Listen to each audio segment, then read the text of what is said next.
नमस्कार, यहाँ हो। म अहिले चाइनामा रहेको छु। चाइनाको नानिङ स्टेटमा रहेको छु र यहाँ यो 466 हेक्टर क्षेत्रफल रहेको हो। करिब 700 बिघा 466 हेक्टर्स मा फैलिएको यो फार्म ठुलो फार्म रहेछ र चाइनामा लगाइने मध्येको विच भेराइटी इज दिस ताहोङ भन्ने भेराइटी यो चाहिँ उसमा पनि लगाइन्छ, ताइवानमा पनि त्यतिकै लगाइन्छ।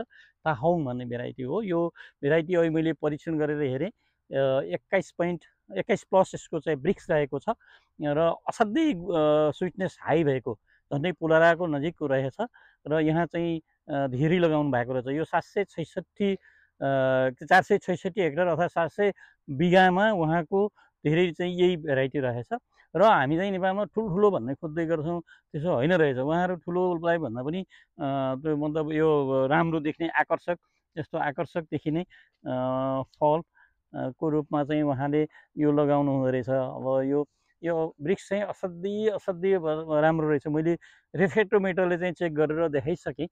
रिफ्रेक्टोमिटरले चेक गरिरहँदा 21.4 देखियो, भनेको अत्यन्तै गुलियो हो। जुरोले चाहिँ मात्र गुलियो भनेर ऊ देखिँदैन र अनि अब यो चाहिँ मतलब फार्ममा मैले पनि यो चाहिँ एकदमै राम्रो माने र मैले यहाँको टेक्नोलोजी के पाएँ भन्दाखेरि, ल हेर्नुहोस् त, यहाँ सानो छ यो चाहिँ पिलर, एउटा सानो छ, यो पिलर सानो छ। यो पिलर सानो पिलरमा यसरी लागेको छ। यो चाहिँ 7 फिट 8 फिट अर 7 फिट 7-8 फिटको छ र बिचमा यस्तो चाहिँ तार, एउटा तल यहाँ तार लगाइएको छ, यो हाम्रो बिजुलीको तार, यो चाहिँ अर्को चाहिँ बिजुलीको तार लगाइएको छ। यसको दुई ठाउँमा दुई स्टेप गरेर लगाइएको चाहिँ व्यापक चाहिँ बाक्लो छ। यहाँ तपाईँको हेर्न सक्नुहुन्छ, यो 1 फिट पनि छैन, यो 6 इन्चको बिचमा हाँगाहरू लगाइएको छ। यो चाहिँ मतलब ट्रेली सिस्टममा बढी फाइदा लिने र यहाँ चाहिँ मल चाहिँ वर्षको 4 चोटि हालिने रहेछ र यसमा चाहिँ मतलब यो पाइपबाट, ड्रिप सिँचाइबाट यस्तो पाइपबाट खाद्य तत्त्वहरू पठाइने रहेछ र यसरी दुई साइडमा 2 लेयर बनाइँदो रहेछ। यति नै ठाउँमा 2 लेयर बनाइँदो रहेछ। र अर्को कुरा चाहिँ यो टेम्परेचर यो 32 डिग्रीभन्दा माथि गयो भने, यो गर्मी हुने ठाउँमा 32 डिग्रीभन्दा माथि गयो भने यो लगाइने रहेछ र यसको लागि सानो तार राखेको चाहिँ मैले त यो ठुलो फ्रेम बनाएको छु र योभन्दा धेरै चाहिँ मतलब त्योभन्दा कम खर्चले पनि हुने रहेछ भनौँ न। मेरो एडभान्स भयो, तर चाहिँ यही प्रकृतिको छ, तर यो सस्तोमा छ, सस्तोमा पनि बनाउन सकिने रहेछ। र यहाँ चाहिँ जाडोमा त्यो भएपछि 16 डिग्री टेम्परेचरबाट तल आएपछि यसरी प्लास्टिकले कभर गरिने रहेछ। हेर्नुहोस् त, टेम्परेचर हाई हुँदाखेरि यहाँ चाहिँ 38 डिग्रीसम्म जाने रहेछ। यो टेम्परेचर हुँदाखेरि यो चाहिँ लगाइने र टेम्परेचर लो हुँदा 16 डिग्रीभन्दा तल लगाउँदा यो प्लास्टिक यसरी लगाइने रहेछ। 3 डिग्री के अरे 1 डिग्रीसम्म पुग्ने रहेछ यहाँको टेम्परेचर। र यहाँ चाहिँ मैले यो राम्रो लाग्यो, यो हेर्न सक्नुहुन्छ, यो चाहिँ मल्चिङ गरेको रहेछ। मल्चिङ चाहिँ यो अलि बाक्लो छ र एकदमै राम्रो छ। बाक्लो चाहिँ यसरी मल्चिङ गरिएको छ र यो बत्ती चाहिँ यहाँ फेरि नौलो लाग्यो। यो चाहिँ बत्तीको डिस्टेन्स करिब तपाईँको 4-5 फुटको होला। यो डिस्टेन्समा एउटा बल्ब हालेको रहेछ र यहाँ चाहिँ फेरि फरक रहेछ।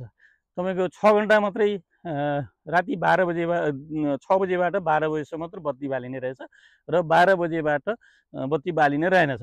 भियतनाममा के हुन्छ भन्दाखेरि राति 7 बजेबाट 8 बजेबाट बिहान 7 बजेसम्म बालिन्थ्यो, 17 दिन बालिन्थ्यो भने यहाँ फरक रहेछ।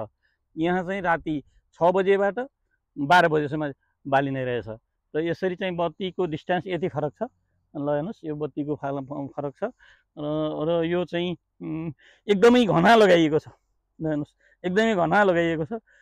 फलहरू यो सानो भनेर उहाँहरू चाहिँ गर्नु, अब हामी यसलाई सानो भन्ने गर्छौँ, तर सानो भनेर चाहिँ आखिर यसको फल लप्सीको पनि त फल हो नि, होइन र? तर चाहिँ मतलब यो पनि फल हो, उहाँहरूको चाहिँ भनाइ त्यही रह्यो, ठुलै चाहिन्छ भन्ने होइन, सानो फलले पनि त्यतिकै न्युट्रिसन दिने त्यतिकै हो र फाइबर हुने त्यतिकै हो भनेर उहाँहरूको भनाइरहेको छ। हेर्नुहोस्, एक काँचको छ, एकदम रातो छ र अब चाइनाको खेती थोरै जग्गाबाट बढी निकाल्ने। ल यो 466 हेक्टर 700 बिघाको क्षेत्रफल रहेको यो हो, ड्रागन फ्रुट्स फार्म हो र हेर्नुहोस् त कति मितव्ययी तरिकाले यो बनाइएको छ।